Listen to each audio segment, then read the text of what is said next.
आज हम जानने वाले हैं प्राकृतिक संसाधन का वर्गीकरण। प्राकृतिक संसाधन को कितने भागों में बांटा गया है। तो पहला जानते हैं विकास एवं उपयोग के आधार पर, दूसरा उत्पत्ति के आधार पर, तीसरा उपलब्ध के आधार पर, चौथा वितरण के आधार पर और पांचवा स्वामित्व के आधार पर।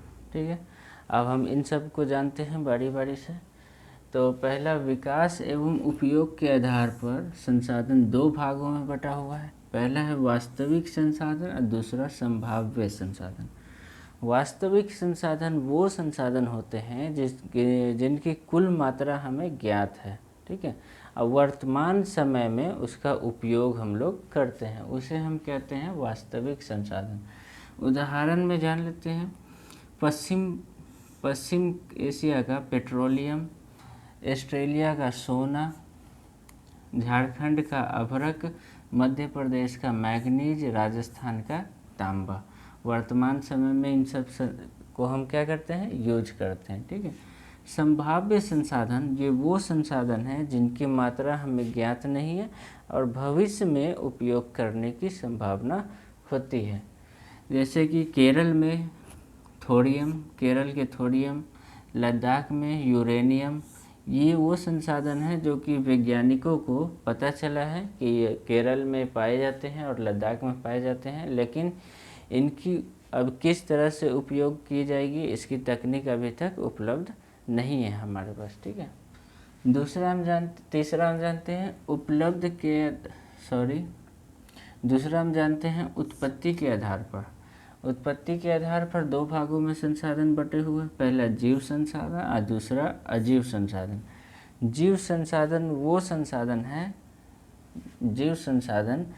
संसाधन है जिसमें जीव है। सजीव वस्तु को हम क्या कहते हैं, सजीव चीज़ों को हम जीव संसाधन कहते हैं। जैसे कि पेड़ पौधे, वन का मतलब जंगल, जीव जंतु, ये सब में क्या है, जान है। इसे हम जो सजीव वस्तु को हम कहते हैं जीव संसाधन। दूसरा अजीव संसाधन, ये वो संसाधन है जो निर्जीव है, क्या है, जिसमें जान नहीं है। एग्जाम्पल में देखते हैं, चट्टान, मिट्टी, भूमि, खेत, तालाब, नदी, ठीक है, इत्यादि। उपलब्धता के आधार पर दो भागों में बटा हुआ संसाधन। पहला नवीकरणीय संसाधन और दूसरा अनवीकरणीय संसाधन।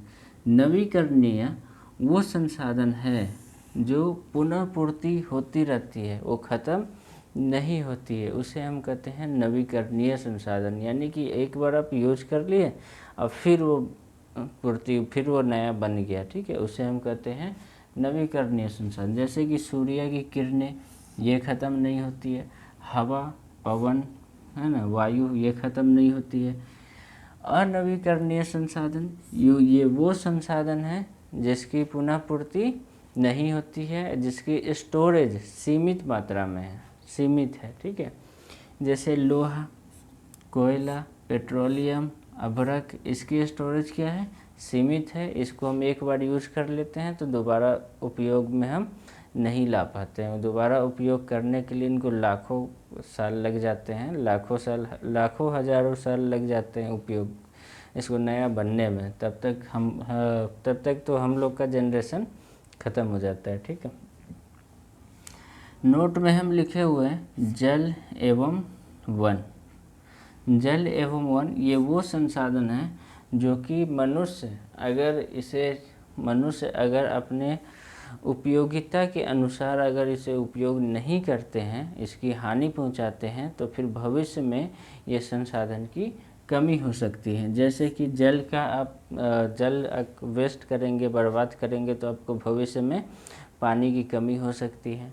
ठीक है, जल का स्तर कम हो सकता है। अगर आप जंगल को ख़त्म करेंगे, पेड़ पौधा को ख़त्म करेंगे, तो भविष्य में आपको ऑक्सीजन की कमी हो सकती है, सांस लेने की दिक्कत हो सकती है, वायु प्रदूषण हो सकता है। ठीक है, अगर आप इसे वन को नहीं बचाएंगे तो ये जो संसाधन है ये आपका नवीकरणीय संसाधन में आता है। इसमें जल वन नवीकरणीय संसाधन में आता है हमारा। ठीक है, चौथा हम समझते हैं वितरण के आधार पर। वितरण के आधार पर दो भागों में बटा हुआ है। पहला सर्वत्र उपलब्ध संसाधन और दूसरा स्थानिक संसाधन। ठीक है, तो ये क्या होता है, सर्वत्र उपलब्ध संसाधन, जो सभी जगह पाए जाते हैं उसे हम कहते हैं सर्वत्र उपलब्ध संसाधन। जैसे कि मिट्टी सभी जगह पाई जाती है, वायु, पवन, क्या हवा क्या है, सभी जगह पाई जाती है। ठीक है, दूसरा स्थानिक संसाधन, ये वो संसाधन है जो निश्चित स्थान पर ही पाई जाती है, उसे हम स्थानिक संसाधन कहते हैं।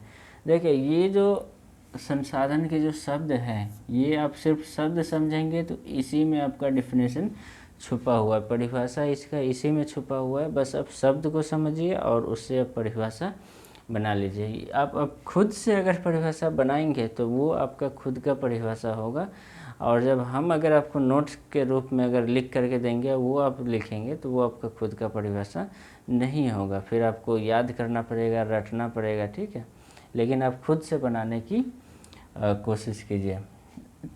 जैसे देखिए, स्थानिक संसाधन, स्थान से क्या होता है, मतलब है कि ये निश्चित स्थान का मतलब होता है कि जगह, मतलब कि निश्चित स्थान पे जो संसाधन पाई जाती है उसे हम कहते हैं स्थानिक संसाधन। जैसे कि कोडरमा का अभ्रक, कोडरमा में अभ्रक पाया जाता है।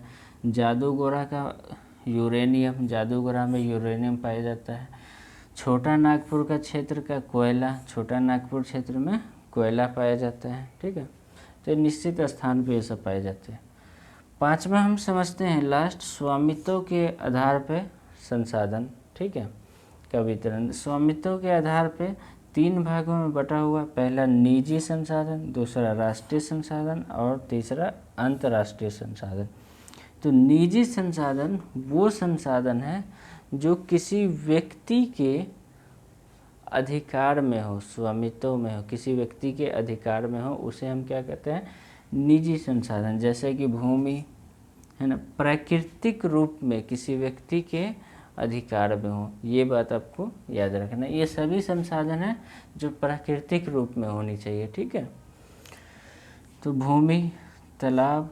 ठीक है, अब राष्ट्रीय संसाधन हम जानते हैं। राष्ट्रीय संसाधन ये वो संसाधन है जो समुद्री तट से, जहाँ से जो समुद्र शुरू होती है उसे हम कहते हैं समुद्री तट। ठीक है, उस समुद्री तट से 19.2 किलोमीटर के अंदर तक का क्षेत्र वो राष्ट्रीय संसाधन हमारा कहलाता है। ठीक है, अब अंतर्राष्ट्रीय संसाधन किसे कहते हैं, तो ये वो संसाधन है जो